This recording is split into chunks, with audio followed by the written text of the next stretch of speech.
mais um episódio de Bungo Stray Dogs. E nesse episódio temos a conclusão do arco, as origens não contadas de Chuya Nakahara e do Sokoku, além de vermos a primeira singularidade da história. O episódio começa com uma narração do próprio Chuya, que diz que ele só tem lembranças de parte da sua vida até um certo ponto. Diferente do Randou, ele não perdeu as memórias por conta de um trauma. A sua vida existia desde aquele dia, há 8 anos atrás. Antes disso, era só escuridão. Chuya só flutuava naquela escuridão. Até que a mão de alguém rompeu aquele vazio e o arrastou até o mundo exterior. E aquela mão era do Randou. Chuya pergunta pro Randou onde o encontrou. Randou, claro que ele vai dizer, já que o Chuya tem direito de saber sua própria verdade. E o Randou ataca o Chuya usando a sua luzinha. Randou fala que, diferente de um projétil, as coisas do subespaço que ele controla não obedecem às leis da física. O subespaço é um outro mundo, totalmente independente do espaço normal. E nisso, o Randou coloca um pequeno cubo meio que no chão e começa a se materializar meio que pra dentro, colocando o Randou e o Dazai pra dentro, fazendo que eles fiquem presos. Ninguém entra e nem sai. Randou colocou meio que o Dazai de fora, meio que porque ele sabe da habilidade dele. Nisso, Chuya vai indo em direção ao Randou pra atacá-lo, e o Randou pensa que estivesse morto, esperado do demônio Arahabaka. E Chuya tenta usar seu chutão gravitacional, mas ele não consegue tocar o Randou do espaço que ele criou, fazendo que ele ataque o quanto ele quiser. Randou usa os seus cubinhos para atacar o Chuya, e o Chuya tenta desviar desses cubinhos, e o Chuya já entende a estratégia do Randou isolar o Dazai para se criar uma trincheira pro Chuya, e o Randou fala: é mesmo uma existência extrema que não existe no mundo ocidental. E nisso, Dazai é atacado pelo antigo chefe da máfia, que estava usando uma foice. Chuya vê que não tem chance do Dazai usar seu poder para afetar meio que o antigo chefe. E o Dazai fala que a foice do antigo chefe não era uma habilidade, e sim algo real, o que quer dizer que ele pode matá-lo. Dazai pergunta pro Randou como ele fez o antigo chefe voltar à vida, e meio que o Randou faz o clássico clichê de vilão, explicar o poder dele, que o permite transformar os corpos que estiverem no subespaço em seres sobrenaturais sob seu comando, mas ele só consegue controlar um por vez. Então Dazai pergunta quem o Randou realmente é, e o Randou fala que ele é um ex-espião ocidental que possui poderes paranormais. Por isso foi enviado para o Japão para capturar um ser que supostamente o governo do Japão tinha, que é o Arahabaki.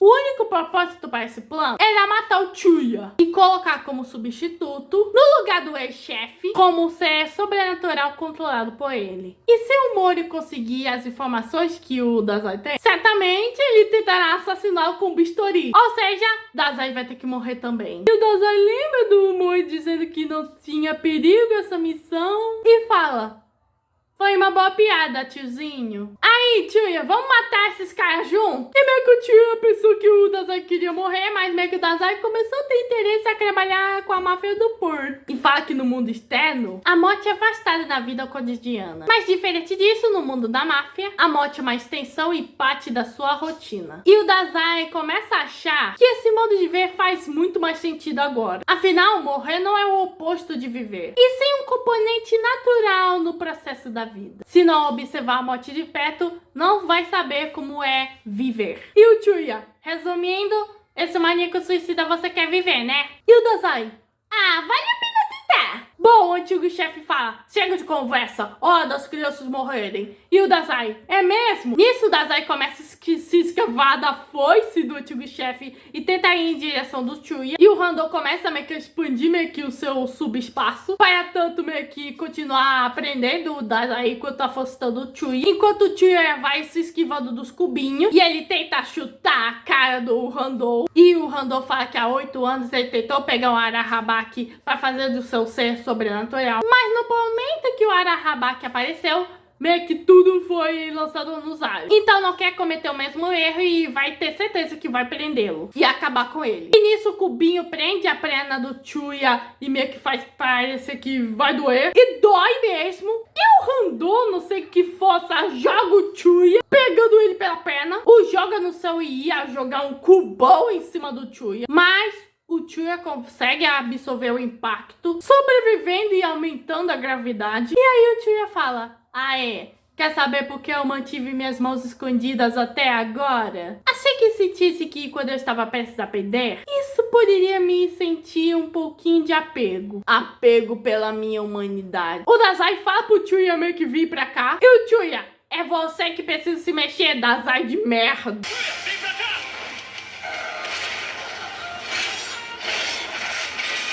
Você precisa se mexer, Dazai de merda. E o Dazai vai escrevendo da foice. Até chega um momento que a foice consegue tocar no braço de gesso do Dazai. Que na verdade é um braço de...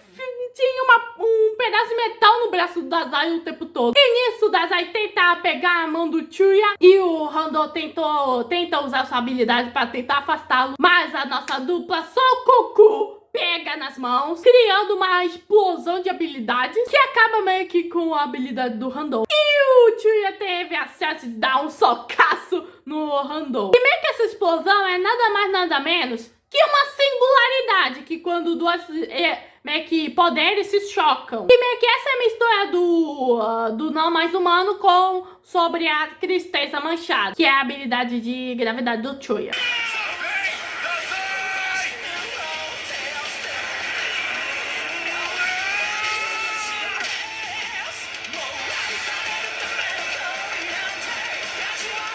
E o Dazai também dá um socão no antigo chefe da máfia, como forma de agradecimento. Terminando a luta, meio que o Dazai fala que o Randô vai agora abrir o bico. Randô fala que naquele dia há 8 anos, ele e seu parceiro de espionagem se infiltraram meio que na nação e vieram pegar meio que a entidade que os japoneses estavam mantendo em instalações secretas. Mas no momento que eles encontraram essa entidade, o parceiro dele traiu ele e sua nação. E eles se empenharam para capturar esse ser. Mas no final eles foram confrontados pelas forças japonesas. Então o Randô teve uma ideia. Para conseguir fugir, ele acabou soltando o Arahabahaki, no caso o Chuya, o ser que roubou e que tentava controlá-lo. E foi nesse instante que tudo aconteceu. Explodidas as instalações junto com os registros, ao mesmo tempo, ele fez que o Randô perdesse todas as memórias. E ele fala que o seu nome não é Randô, pois alguém interpretou mal o chapéu que ele estava usando e deu esse nome a ele. Já o parceiro dele, ele matou com suas próprias mãos. Então ele fala que ele suspeita que o Chuya não seja o Arahabaki, e sim um ser humano escolhido para ser o receptáculo do Arahabaki. Mas ele é forte. Não forte como o deus do fogo, mas forte como um ser humano especial. E o Randô fala que não importa o que viva dentro do Chuya, ele é o único por si só. Todas as criaturas, todas as pessoas do mundo passam uma vida sem saber quem são de verdade. E o Randô fala: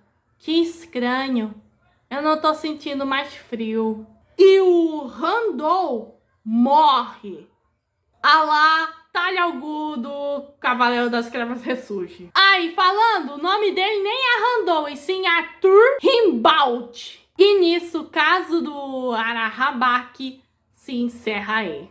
No dia seguinte, o Chuya tá visitando o túmulo do Rimbaud. É revelado que a máfia do Porto pegou todos os registros que o Rimbaud sabia sobre o Arahabaki. Graças a isso, o Chuya perdeu sua pista. Mas o Chuya pensa, mesmo que o Rimbaud estivesse vivo, ele não diria a ninguém. Nisso, o Chuya sai do túmulo do Rimbaud e aí aparece o Shirase, que veio se desculpar com o Chuya, dizendo que depois daquilo eles se arrependeram do que fizeram e agora eles têm uma boa compreensão sobre os problemas da ovelha. Então se juntaram e começaram a discutir sobre uma solução. E o Chuya, se é uma coisa decidida, por que não me ir? E o Chuya é esfaqueado. Que isso? Uma criagem! Que isso?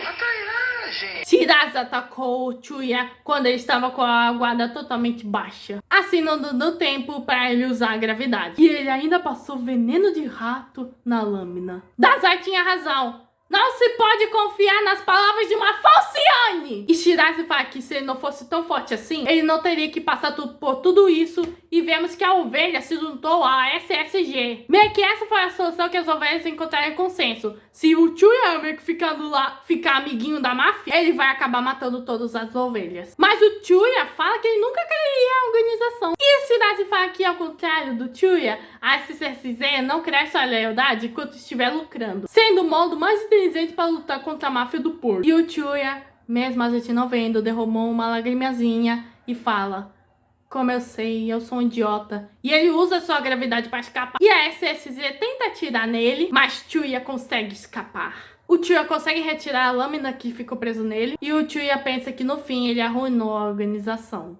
Aí aparece o Dazan junto com a sua galerinha falando: oi, Chuya, tudo bem? Parece que a coisa não tá boa pra você. E o Chuya: por que você tá aqui, Dazai de merda? Por acaso você quer rir na minha sofrência? Bom, o Dazai só veio pra trazer uma mensagem do Mori, pedido mais uma vez pra recrutar da máfia do porco. Chuya pergunta se ele quer salvá-lo só pra ter uma dívida. E o Dazai fala que a mensagem é pouco que importa e que ele quer fazer aquele massacre daqueles. E quando o Dazai entrou na máfia do porto, ele tá sob o comando de uma cropa. E vendo que a ovelha e a SSC formaram uma aliança, ele vê que precisam derrubar antes que fiquem invencíveis. E vai resolver isso até a hora do almoço e vai matar todo mundo. E o Chuya brilha de vermelho de raiva, pensando que isso incluiria as ovelhas. Dazai fala que nada muda nas suas diretrizes. Entretanto, caso algum dos seus membros tenha informações sobre o inimigo e possa aconselhá-lo, ele pode mudar as diretrizes. Por exemplo, ele pode confiar no conselho da máfia do porto,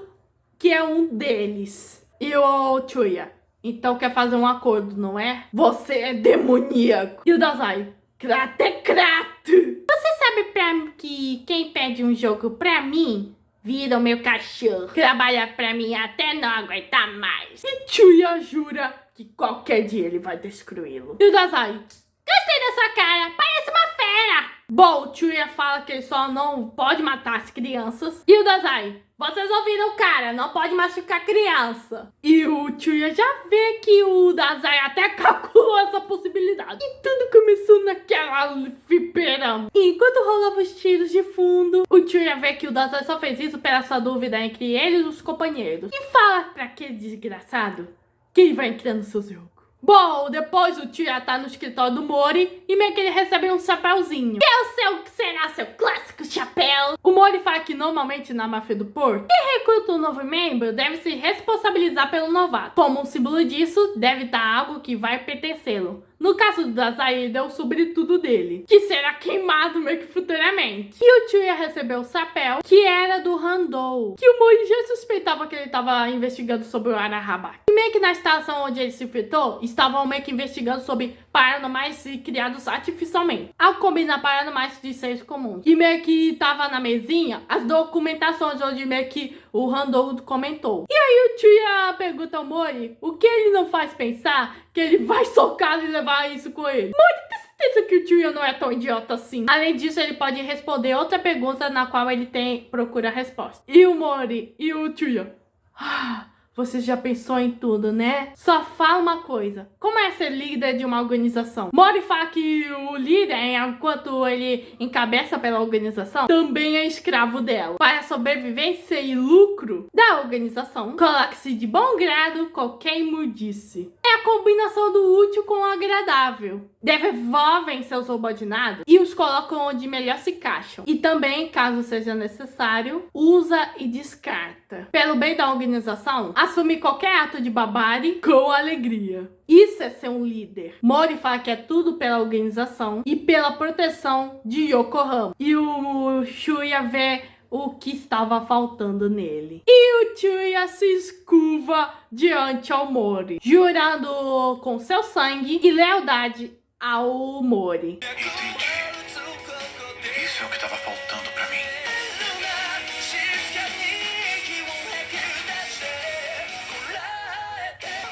Então, sendo assim, chefe, eu dedico o meu sangue e tudo que eu tenho ao Senhor.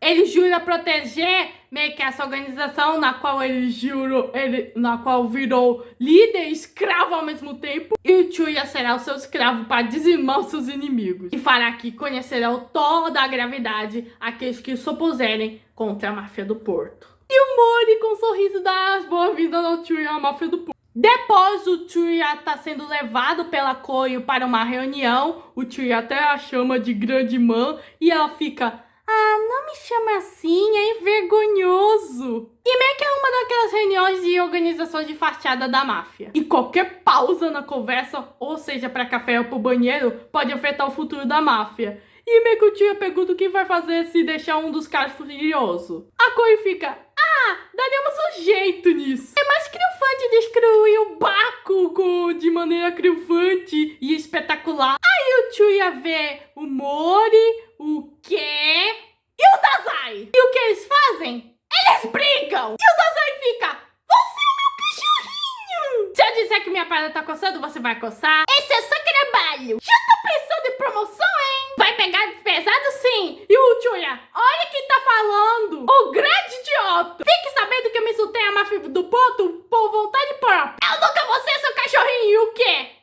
O que tá acontecendo? Espero que eu não seja tão psicótico assim. Por que você acha que nós te recrutamos? Você agora é o meu cachorrinho, Nove. Vai pegar pesado sim. Olha só quem tá falando. É o grande idiota. Koyu pergunta ao Mori se ele tem certeza que é melhor ter esses dois na organização, principalmente juntos. E o Mori fala isso. Apenas diamantes podem polir outros diamantes. Senhor Natsumi, agora chegou a hora de descobrir o que essas palavras que você disse pra mim e para o Sr. Fukuzawa fazerem sentido. E esse Natsumi foi citado pelo Fukuzawa meio que nos episódios anteriores, na primeira e na segunda temporada. E parece que ele foi uma espécie de sensei do Fukuzawa com Mori. E que parece que, teoricamente, eles sejam meio que a primeira geração do Sokoku. 7 anos se passam, a gente ouve o Anko relatando sobre o recrutamento do Chuya e do Dazai na máfia do Porto. E que a influência meio que espalhou graças à liderança do Mori. E um ano depois, Chuya descobriu a razão de sua própria aparição e confrontou o amigo do Handou, ou Atu Rinbou, e Kyu Crayu. E meio que sobre esse assunto, vai ser uma outra história. E o episódio termina aí. Bom, foi um ótimo episódio, vendo o Dazai e o Chuya trabalhando juntos, já tá ativando a singularidade dos seus próprios poderes. E foi bem bacana essa trajetória do Chuya, meio que entrando meio que na máfia, se tornando aquele cãozinho leal que é até hoje da máfia. E de como ele desenvolveu esse ódio mútuo e barra rivalidade com o Dazai. E no próximo episódio, testemunhamos os primeiros passos do diabo, que é Froidor. Esse foi o episódio 3 da terceira temporada de Bungo Stray Dogs. Se inscreva no canal, ative o sininho, compartilhe. Muito busy e fui.